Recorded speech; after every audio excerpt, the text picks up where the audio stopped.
Hey everybody, it's Lon.TV, and I review a lot of TV streaming boxes here on the channel, and of course the ultimate one for enthusiasts has been the NVIDIA Shield. Since 2015, this is one of the more powerful and functional devices for TV streaming enthusiasts, especially those of us who have Plex servers or Jellyfin servers in our home with full 4K Blu-rays that we want to play over our network. This thing can handle it all, including Dolby Vision and all of the lossless audio formats.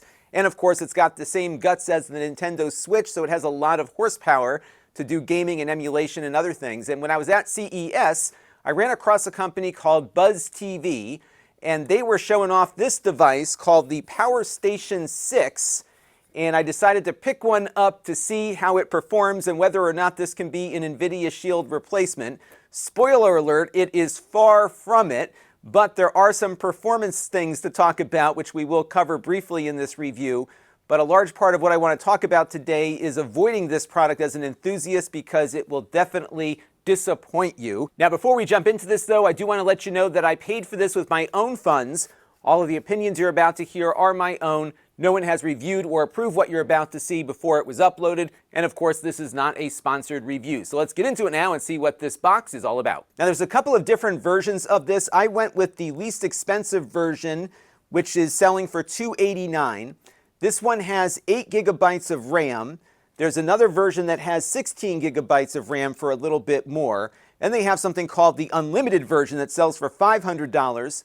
The unlimited version has 32 gigabytes of DDR5 RAM on board. That's a lot of RAM for an Android box, but at $500, you could also get a Ryzen mini PC that's more powerful with probably about the same amount of memory. So price-wise, this is definitely in the enthusiast category, and as you'll see, it's unfortunate it doesn't perform up to the level that I would expect something this expensive to perform.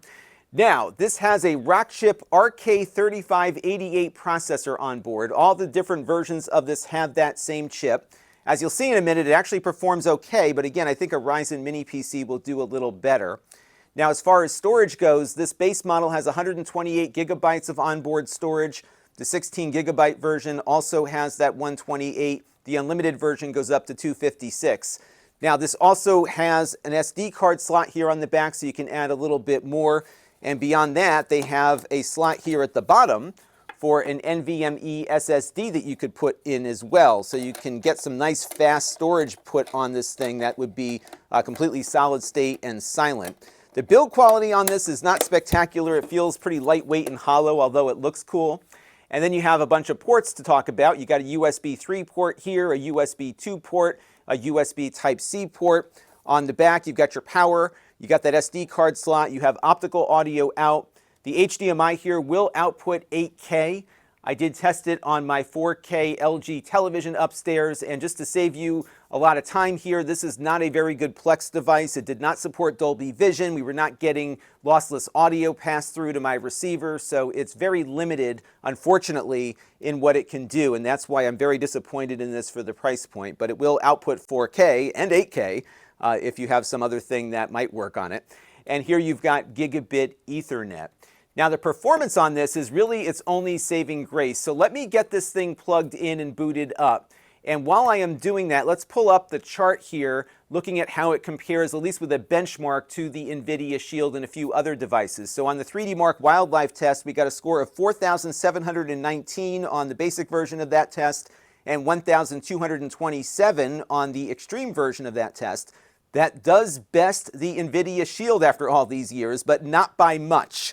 So it does have a performance boost, and as you'll see in a second, it will run Gamecube games fairly well. Let's have a look. So this is the Android version of the Dolphin emulator, and for the most part, it appears to be able to run Wave Race here at full speed. So from an emulation standpoint, this isn't bad and in line with what we saw on the benchmarks, so that is good. I then tried some PS2 games. This is the Nether SX2 emulator. I'm running this at the basic settings here, as low as you can go.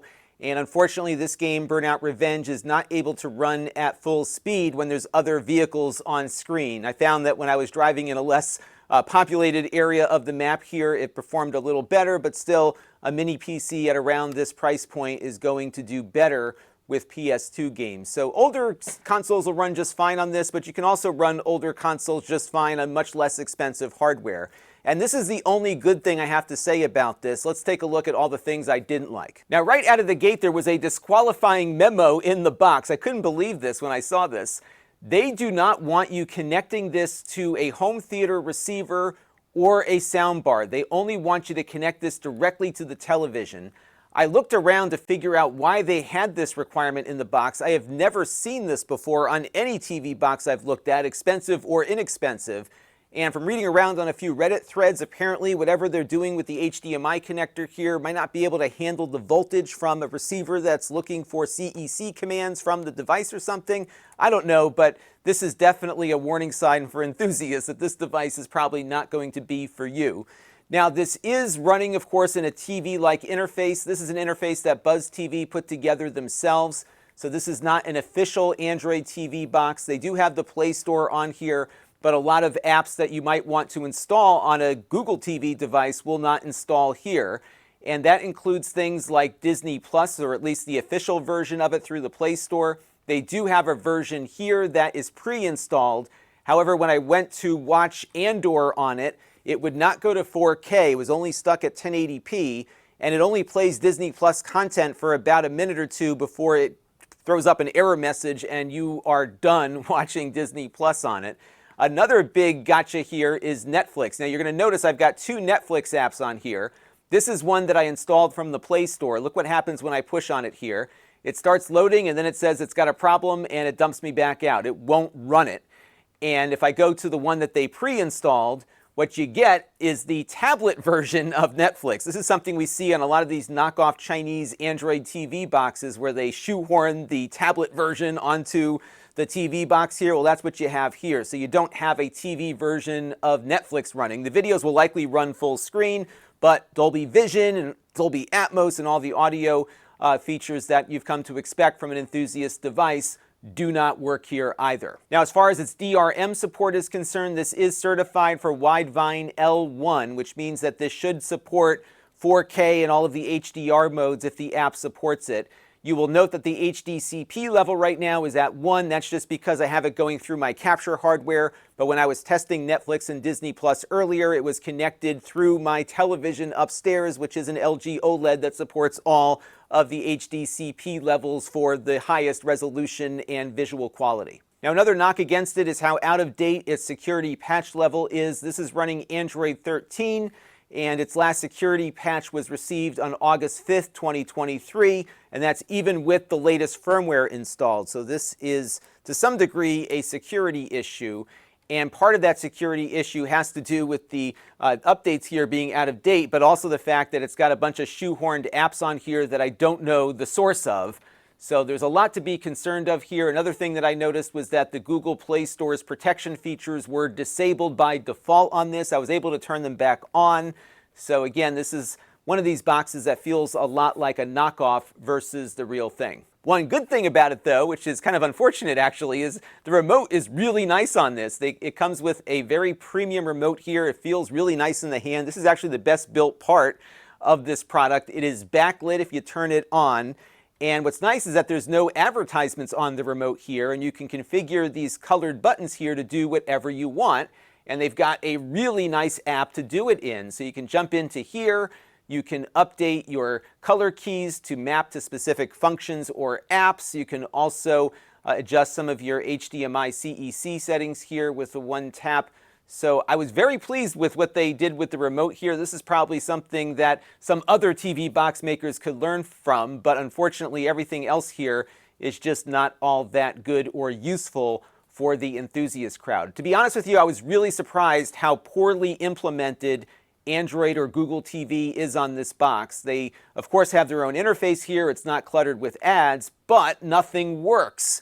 And if you were somebody looking to buy this thing to play some of your games and maybe do some of your high-end Plex stuff like you might do with an NVIDIA Shield, unfortunately, this box doesn't cut it. And for the price point, I don't know why they've cheapened out here and not gone after all the proper licenses to do lossless audio and to do the Google TV license so you could get all of these apps installed. This is a big disappointment. As I was going through the Play Store, a lot of apps that would normally work with a TV box are just not available because they've not been certified or are compatible with this device, so you're often side-loading stuff on. It is just a hassle, and for the price point, if I was not about to return this thing, I would feel very ripped off by it. So avoid this until they get it straightened out. It's got decent performance. There's some potential here, but in its current form, this is not something I could even remotely recommend. That will do it for this one. Until next time, this is Lon.TV. Thanks for watching.